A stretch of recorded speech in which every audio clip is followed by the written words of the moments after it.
बिस्मिल्लाहिर्रहमानिर्रहीम अस्सलाम वालेकुम। आज हम बनाएंगे बहुत ही यमी डिलीशियस सी इंस्टेंट रबड़ी की रेसिपी। अगर आपके घर पर अचानक से मेहमान आ जाएं तो आपने ये वाली रबड़ी की रेसिपी ज़रूर ट्राई करनी है। आप यकीन करें 10 से 12 मिनट में ये तैयार हो जाती है और यकीन करें अगर आप मेहमानों को सर्व करेंगे तो मेहमान आपकी इस रेसिपी की बहुत ही तारीफ़ करेंगे। तो चलिए मज़ेदार सी इंस्टेंट रबड़ी बनाना शुरू करते हैं। सबसे पहले हम कढ़ाई में डाल देंगे दूध, फुल क्रीम वाला ये 1 लीटर दूध है। सबसे पहले हम देखें इस तरह से ये दूध डालने के बाद हाफ़ कप इसके अंदर मिल्क पाउडर डाल देंगे। इस तरह से ये डालने के बाद इसको हम अच्छे से मिक्स कर लेंगे ताकि इसके अंदर कोई भी गुठली ना रहे। अच्छे से इस तरह से मिक्स करने के बाद देखें चूल्हा हमने जला दिया है। अब इसको हमने बॉयल कर लेना है। दूसरी साइड पे देखें मैंने यहाँ पर 4 अदद ब्रेड के स्लाइस लिए हैं। सबसे पहले हमने इसके जो किनारे हैं वो छुरी से अलहदा कर लेने हैं और इस तरह से हम इनको इस तरह से छोटे-छोटे पीसेस में तोड़कर इसके हमने ब्रेड क्रम्स तैयार कर लेने हैं। यहाँ पर हमने देखें छोटे साइज़ के ब्रेड के स्लाइस लिए हैं तो आपने 4 लेने हैं। अगर आपके पास बड़े साइज़ के हों ब्रेड के स्लाइस तो आपने 2 लेने हैं। अब देखें यहाँ पर दूध में बॉयल आ गया है। अब नीचे से आँच हम स्लो कर देंगे। स्लो आँच पर एक दफ़ा हम इसको इस तरीके से मिक्स कर लेंगे और दूध को हम हल्की आंच पर पकने के लिए रख देंगे। दूध को यहाँ पर पकते हुए 2 मिनट हो गए हैं। अब जो ब्रेड क्रम्स हमने तैयार किए थे वो इसके अंदर डाल देंगे और इस तरह से ये डालने के बाद इसको हम मिक्स कर लेंगे। ब्रेड क्रम्स डालने से दूध बिल्कुल भी नहीं ख़राब होगा और बहुत ही ज़बरदस्त ये रबड़ी बनकर तैयार होगी और खाने वालों को बिल्कुल भी पता नहीं चलेगा कि आपने ये ब्रेड से रबड़ी तैयार की है। अच्छे से मिक्स करने के बाद देखें दूध जो है वो यहाँ पर अच्छे से पकना स्टार्ट हो गया है। तो इस पॉइंट पर इसके अंदर मेवा जात डाल देंगे।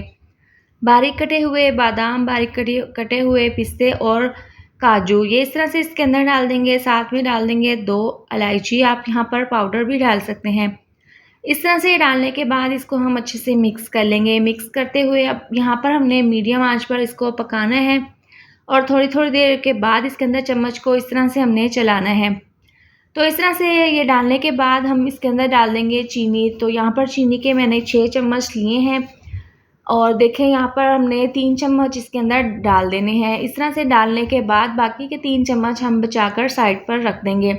अब चीनी को हमने यहाँ पर अच्छे से इसके अंदर डालते हुए अच्छे से मेल्ट कर लेना है। चीनी को अच्छे से मिक्स कर लेना है। तो देखें चीनी जो है वो अच्छे से इसके अंदर मिक्स हो गई है। अब इसको हमने स्लो आंच पर तकरीबन 4 से 5 मिनट के लिए पकने के लिए रख देना है।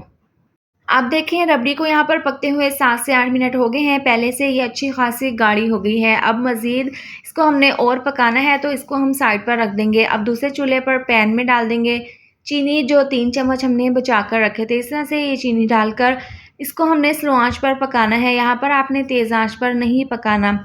तो देखें थोड़ी देर के बाद आप देख सकते हैं चीनी जो है वो मेल्ट होना शुरू हो गई है और इस तरह से आपने चीनी को बिल्कुल भी नहीं हिलाना। जब ये हल्की सी मेल्ट होना शुरू हो जाएगी तो आपने इसके अंदर चम्मच को चलाना है इस तरीके से। तो देखें यहाँ पर चीनी जो है वो मुकम्मल तौर पर मेल्ट हो गई है। अच्छे से देखें ये चीनी जो है वो पक चुकी है। तो इस तरह से देखें अभी इसका कलर जो है वो लाइट है, थोड़ा-सा हमने इसको डार्क कर लेना है। अब देखें इसका जो कलर है वो डार्क हो गया है और जो हमने रबड़ी पकने के लिए रखी थी वो पहले से अच्छी सी थिक हो गई है। अब ये इसके अंदर हम डाल देंगे। इस तरह से डालते ही हमने फ़ौरन से इसको अच्छे से मिक्स कर लेना है और नीचे से आँच आपने स्लो रखनी है और देखें इस तरह से मुसलसल चमचे को चलाते हुए आपने इसको अच्छे से मिक्स कर लेना है। तो देखें कितना ज़बरदस्त सा कलर इसमें आ गया है और देखें हमें इतनी ही पतली रबड़ी चाहिए क्योंकि ठंडी होने के बाद ये मज़ीद और गाढ़ी हो जाएगी। रबड़ी को हमने यहाँ पर अच्छे से ठंडा कर लिया है। आप इसकी कंसिस्टेंसी देख सकते हैं, पहले से ये काफ़ी थिक हो गई है। तो आपने इसको इतना ही पतला पकाना है क्योंकि बाद में ये गाढ़ी हो जाएगी। तो आपने इस तरह से बनाना है। आप यकीन करें 10 से 12 मिनट में ज़बरदस्त सी रबड़ी बनकर तैयार हो जाती है। आप इसको जलेबी के साथ भी खा सकते हैं। तो इस तरह से ये बाउल में डालने के बाद इसकी हम ज़बरदस्त सी गार्निश कर देंगे बादाम और पिस्ते से। तो तैयार है ज़बरदस्त सी इंस्टेंट रबड़ी। आपने इस तरह से ज़रूर ट्राई करना है। वीडियो अच्छी लगे तो लाइक और शेयर कर दें। अगर आपने मेरा चैनल अभी तक सब्सक्राइब नहीं किया तो आप इसको सब्सक्राइब कर दें। मिलते हैं नेक्स्ट वीडियो में। अपना ढेर सारा ख्याल रखें। अल्लाह हाफिज़।